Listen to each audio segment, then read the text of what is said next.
Good afternoon. कैसे students? I think better होंगे। हम बात करते हैं क्लास 11th के लिए। 11th में से चैप्टर चल रहा था हमारा थर्मोडायनेमिक, और उस थर्मोडायनेमिक चैप्टर के अंतर्गत हमने काफी कुछ टर्म्स कंप्लीट कर रखे हैं आपके। उस टर्म्स के बाद एक टॉपिक आता है, वो इंपॉर्टेंट टॉपिक होता है लॉ ऑफ थर्मोडायनेमिक।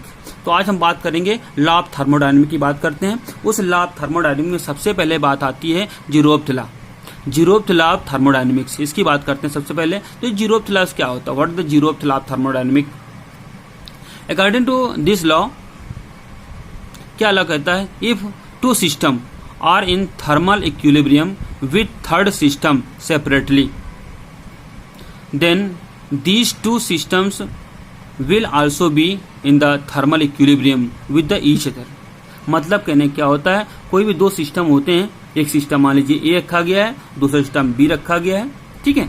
ए और बी दो सिस्टम है, इन सिस्टम को सी से कनेक्ट करके यहाँ पर क्या कर दिया गया है, थर्मल इक्विलिब्रियम रखा गया है, थर्मल इक्विलिब्रियम रखा गया है, ठीक है। इसके बाद क्या करता है, जो ए और बी होते हैं ये भी आपके थर्मल इक्विलिब्रियम में हो जाते हैं।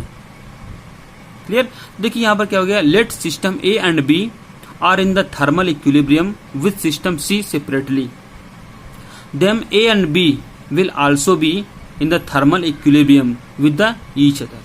तो ये होता है इसका जीरोथ लॉ। मीन्स क्या होता है, दो सिस्टम है, अगर वो थर्मल इक्विलिब्रियम में है और तीसरे सिस्टम से अलग हैं, तो तीसरा जो दो सिस्टम होंगे वो भी थर्मल इक्विलिब्रियम में शो करेंगे आकर के। तो इस प्रकार से क्या होता है, कोई सिस्टम होता है, वो सिस्टम पूरा सिस्टम ही थर्मल इक्विलिब्रियम में हो जाता है। नेक्स्ट बात करते हैं हम इंटरनल एनर्जी और intrinsic energy. Internal energy most important energy होती है। हम देखिए क्या बताते हैं, जो इंटरनल एनर्जी होती है उसके बारे में बात करते हैं। Under definite condition, under definite condition a definite amount of energy is associated with each system. This energy is called the internal energy. और कौन सी एनर्जी होती है? अमाउंट ऑफ एनर्जी बोला गया। अमाउंट ऑफ एनर्जी, तो एनर्जी कितनी होती है? Sum of the all of the energy present in the system. जितनी भी सिस्टम में एनर्जी प्रेजेंट होती है उनका sum, it is called the internal energy. Clear हुआ? Under definite condition, a definite amount of energy is associated with each system. This energy, और कौन सी energy? Which is sum of the all of the energy present in the system is called the internal energy. तो जितनी भी total energy किसी system में होती है वो सारी एनर्जी को कंबाइन कर दिया जाता है, कंबाइन करके हम एसोसिएट करके बोलते हैं उसको हम इंटरनल एनर्जी। आगे बात करते हैं, this value of internal energy is depends on the chemical nature, mass, temperature, pressure and volume of the system. This is represented by you. इसको हम जो इंटरनल एनर्जी होती है उसको रिप्रेजेंट करते हैं, हम यू से रिप्रेजेंट करते हैं, कैपिटल यू से। आगे बात करते हैं, suppose system present in state A is changed to B. कोई भी सिस्टम होता है ए से बी में चेंज हो रहा है, तो कैसे चेंज हो रहा है, कौन सी एनर्जी उसमें यूज की जा रही है, ठीक है। देखिए सिस्टम लिया गया, कोई सिस्टम ए है और एक कन्वर्ट हो रहा है बी में कन्वर्ट हो रहा है। If internal energy initial state, जब इनिशियल स्टेट में होता है ए होता है और फाइनल स्टेट उसकी बी होती है। जो इनिशियल स्टेट होता है उसकी देखी जाए इंटरनल एनर्जी क्या हो जाएगी, यू हो जाएगी। तो बोलेंगे यू ए बात करेंगे। और internal energy of the final state मतलब बी में जब पहुंच गया तब उसकी इंटरनल एनर्जी क्या हो जाएगी, यू बी। क्लियर? अब चेंज ऑफ इंटरनल एनर्जी, जब चेंज ऑफ इंटरनल एनर्जी हो जाएगी तो delta U is equal to U B minus U A, because U B is greater than the U A.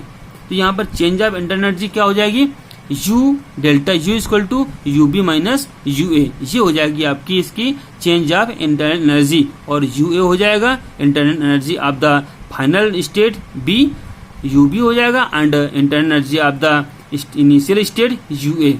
It is called the change of internal energy. अब हम बात कर रहे हैं first law of thermodynamic. अभी zeroth law of thermodynamic पढ़ा हुआ है, अब फर्स्ट लॉ ऑफ थर्मोडायनेमिक। ये जो फर्स्ट लॉ ऑफ थर्मोडायनेमिक होती है बहुत ही इंपॉर्टेंट होता है और कई बार क्वेश्चंस भी इसका आता है और इजी भी होता है। तो हम बात करते हैं फर्स्ट लॉ ऑफ थर्मोडायनेमिक, इसकी बात करेंगे। तो first law of thermodynamic according कैसे चलता है? According to the law of conservation of energy, इसके अकॉर्डिंग बात करेंगे हम। According to the law of conservation of energy, इसके अकॉर्डिंग बात करते हैं तो energy can neither be create not destroyed, but one form of energy can be converted into the another form of energy. Means क्या होता है, energy को हम कभी भी ना तो उसको क्रिएट कर सकते हैं, बना सकते हैं, और ना तो डिस्ट्रॉय कर सकते हैं, खत्म कर सकते हैं। बस क्या होता है, एनर्जी जो होती है वन फॉर्म से अनदर फॉर्म में उसको हम कन्वर्ट कर सकते हैं। कोई भी ऐसा वर्क होता है, कोई भी ऐसी मशीन नहीं होती है जो एनर्जी को प्रोवाइड करे, मीन्स उसको क्रिएट कर सके या खत्म कर सके। बस उसमें होता क्या, एनर्जी का चेंजमेंट होता है, वन फॉर्म से अनदर फॉर्म में दूसरे प्रकार की एनर्जी में चेंज करती है। और देखिए Helmholtz states first law of thermodynamics, इनके अकॉर्डिंग क्या होता है, Helmholtz states first law of thermodynamics according to, तो total energy of isolated system remains constant. इन्होंने बताया कि जो टोटल एनर्जी होती है किसी भी सिस्टम में वो रिमेन्स कांस्टेंट होती है, although it may be changed from one form to another form. तो उसमें से क्या बताया इन्होंने, कोई भी एनर्जी होती है वो फिक्स होती है किसी सिस्टम में, बस क्या होता है एनर्जी का चेंजमेंट होता है, one form to another form energy का चेंजमेंट होता रहता है। तो ये हेल्महोल्ट्ज स्टेज के अनुसार जो फर्स्ट लॉ ऑफ थर्मोडायनामिक्स की डेफिनेशन थी, तो दो डेफिनेशन आपके पास हो गए। फर्स्ट डेफिनेशन यही होते हैं, energy can neither be create not destroyed, but one form of energy can be converted in the another form of the energy, it is called the first law of thermodynamics. Very easy है और important भी है। आगे बात करते हैं, इसी की बात करेंगे हम आगे यहाँ पर, thermodynamic form mathematical forms of first law of thermodynamics. तो इसको हम मैथमेटिकल फॉर्म्स के रूप में किस तरह से इसको हम डिनोट कर सकते हैं। देखिए यहाँ पर एक स्ट्रक्चर शो कर रहे हैं यहाँ पर, एक ये सिस्टम कोई है, सिस्टम है, ये सिस्टम है, ठीक है, और इसका देखिए सराउंडिंग है, स्टार्टिंग में क्या है, सिस्टम कोई है और सराउंडिंग है और ये इसकी बाउंड्री है, क्लियर। अब देखिए क्या होता है, डेल्टा यू, इसकी जो इंटरनल एनर्जी है वो प्लस है, डेल्टा यू है, क्लियर। अब देखिए यहाँ पर कोई भी ये हीट को एब्जॉर्व कर रहा सिस्टम है, हीट को एब्जॉर्व करता है, इसलिए यहाँ पर पॉजिटिव वी ये एनर्जी लगाई गया, वोल्ट इलेक्ट्रॉन वोल्ट। और देखिए यहाँ पर वर्क है, वर्क यहाँ से वर्क रिमूव हो रहा है, ये एनर्जी एब्जॉर्व हो रही है तो वर्क एग्जिस्ट हो रहा है। यहाँ पर इसकी क्या हो जाएगा, माइनस पे होगी वैल्यू इसकी, तो डब्ल्यू ये क्यू है, ये पॉजिटिव पे है, और वर्क डब्ल्यू है, ये माइनस पर है, ठीक है, इतनी समझिए। इसके बाद ये क्या सिस्टम कह रहा है, सिस्टम ये कह रहा है the suppose a system is in the state A and its internal energy U A. कोई भी सिस्टम ए होता है उसकी इंटरनल एनर्जी कितनी, यू ए है। इट एब्जॉर्ब हीट क्यू, और क्यू एब्जॉर्ब करता है, एंड अटेन्स स्टेट बी, और वो स्टेट बी में पहुंच जाता है। मतलब समझिए कोई भी सिस्टम है वो ए स्टेज पर है, उसकी उस समय इंटरनल एनर्जी जो है वो यू ए है, और वो क्यू हीट को एब्जॉर्ब करता है, एब्जॉर्ब करने के बाद में स्टेट बी में पहुंच जाता है with internal energy U B. तो उसकी क्या हो जाएगी, इंटरनल एनर्जी कितनी हो जाएगी, यू बी हो जाएगी। A part of heat absorbed is used in doing some work. तो आप देखिए वर्क जो इसमें एनर्जी एब्जॉर्ब हुई है वहां पर वर्क क्या हो रहा है, डूइंग सम वर्क, कुछ वर्क कर रहा है, वहां पर उसको माइनस डब्ल्यू डिनोट किया गया। And rest part of the heat is use in the increasing in the internal energy of the system. जो रेस्ट पार्ट, कुछ पार्ट, उसका कुछ पार्ट वर्क में लग गया जो एनर्जी एब्जॉर्ब की जा रही है, और कुछ पार्ट था वो तो क्या कर रहा है, increase the internal energy of the system, system की इंटरनल एनर्जी को वो इंक्रीज कर रहा होता है। अब देखिए क्यू इक्वल टू जो हीट एब्जॉर्ब किया है, Q equal to delta U internal energy plus minus W, क्योंकि minus W by the work है, work done by the system होता है, इसलिए इसको माइनस डिनोट करते हैं। वहां पर देखा था आपने कि एनर्जी एब्जॉर्ब हो रही थी पॉजिटिव था, और वर्क हो रहा था वो निगेटिव था। यहाँ पे बात करेंगे Q equal to delta U plus minus W, इसको क्वेश्चन नंबर फर्स्ट लिया गया। सेकेंड टर्म में बात करते हैं Q equal to delta U minus W, ये हो जाएगा क्यू इक्वल टू, अब देखिए यहाँ पर Q equal to delta U minus हो गया डब्ल्यू।